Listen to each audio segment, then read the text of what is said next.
réunion la nga daal di sàkku yi itam si yéen mais également l'ensemble justement de nos téléspectateurs donc nag seen émission le truc de matinal commencé na like partager et parvenir live yi nga xam tam ñu xaar jotagul nga seen daal di wala mën a topp si nga xam nekk moo di actualité bi tolay réew mi si nu mu gën a yaatoo exactement mbokk yi suñu ponk tey di si na gën a fës si na koy faram-fàccee bokk na su daal di ñeel si miro ki nga xam nekk moo di Moustapha Ba nga génn ko àddunaam ma ni kon ki nga xam nekk moo di Moustapha Sexe yëkkati na si li nga xam nekk moo di ay kaddu à l'occasion de la rencontre JPS bu Mbao kaddu yi nga xam ni itam yékki na ko mu daal di ñëwaat si li nga xam nekk moo di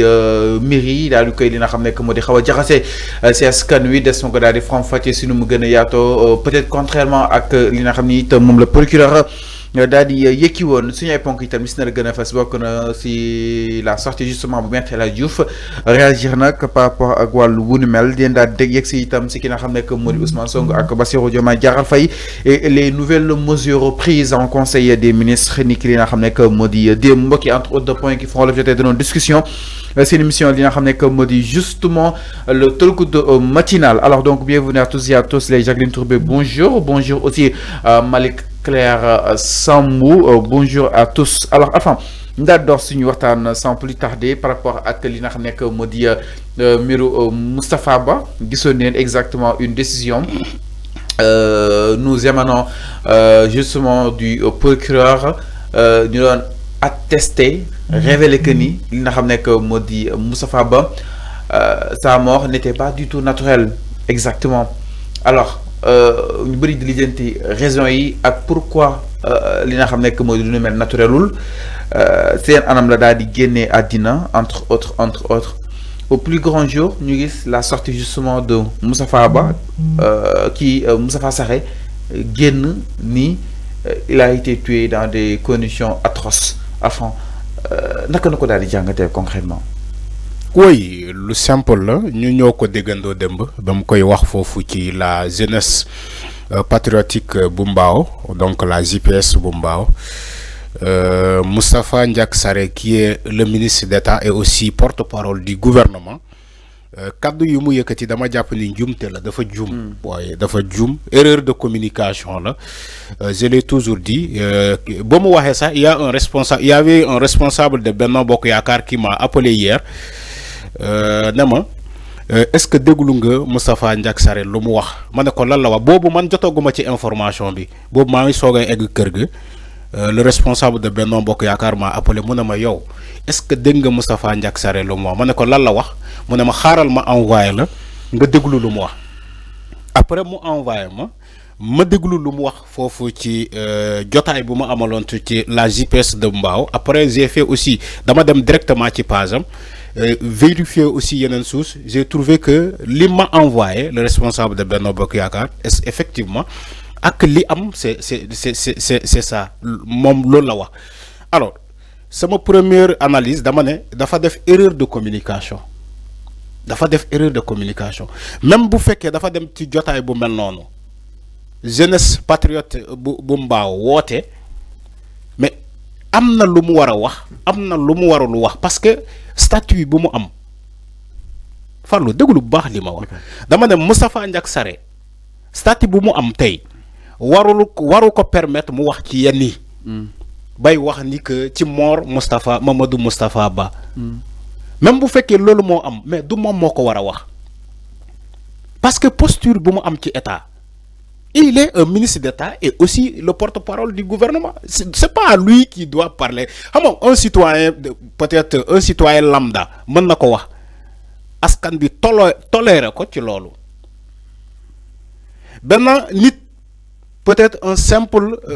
militant de Pastef mën na ko wax ñu toléré ko parce que peut-être dañu ne moom dayoom permettre na ko mu wax ko mais Moustapha Ndiack Sarré bu waxee loolu c'est une erreur de communication une erreur manifeste de communication donc c'est à rectifier mais malheureusement pour le rectifier on est obligé de le convoquer le procureur est obligé de le convoquer pour l'entendre malheureusement je dis bien malheureusement xam nga wax bal la même boo juumee boo xasee ba wax rek bal wax bi dafay dem à moins de 24 heures regarde à moins de 24 heures là comme Moustapha Diack Sarré wax mais ça fait ça dafa def déjà tour bi ba egg au niveau international moo tax wax bal la foo ko natul foofu lay jëm dafay weesu foofu. Aujourd'hui, pour rectifier le tir, on est obligé, le procureur est obligé de s'autosaisir, un soit transmis à un officier de police judiciaire, entendre quoi le moi. Comme tout citoyen. C'est-à-dire qu'il faut maintenir l'équilibre. Nous avons dit plateau, ni tout ben affaire, nous non na procureur autosaisir. Mais on va dire la même chose avec Moustapha Diack Sarré. Revenant sur ce propos, bala ñu ñëw ci li nga xamné que modi procédure judiciaire yi nga xamné wone ça wara mëna amani allant dans ce sens. Donc mën nañ japp ni ki nga xamné que modi Moustapha Diack Sarré lepp li nga xamné wax nako engagé ko mom mais statut bi nga xamni tam mi ngi ci li nga xamné que modi le gouvernement. Mais est-ce que japponi yeen tay bokku len ci la ko don bayal parce que fi la tok ni Macky Sall chef de gang la entre autres ngeen japp ni doko wax ni xalaatam loolu la ko aussi Walfadjri que ni doko wax ni mom en tant que citoyen sénégalais tay tamit est-ce que waruñu ko mëna tek fu numérique que ni dako wax en tant que citoyen sénégalais du ngay énumérer li nga xamné que modi statut jëm ci ki nga xamné que modi Moustapha Diack. Xama fallu ñaari fay bokul li il s'agit d'une mort. Des jambour des te qui c'est pas un n'importe qui. C'est l'ancien ministre des Finances, le dernier ancien ministre des Finances de Macky Sall. Donc débi c'est pas n'importe qui mo gagne. Mota même bu fekkee dafa né Macky Sall ci jamono yele un chef de gang, xama lolu bu ko waxé peut-être les propos sont moins graves. Waxuma ni que baxna dé, dama né les propos sont moins graves que lu mu wax demba ni que ci déw Moustapha Ba.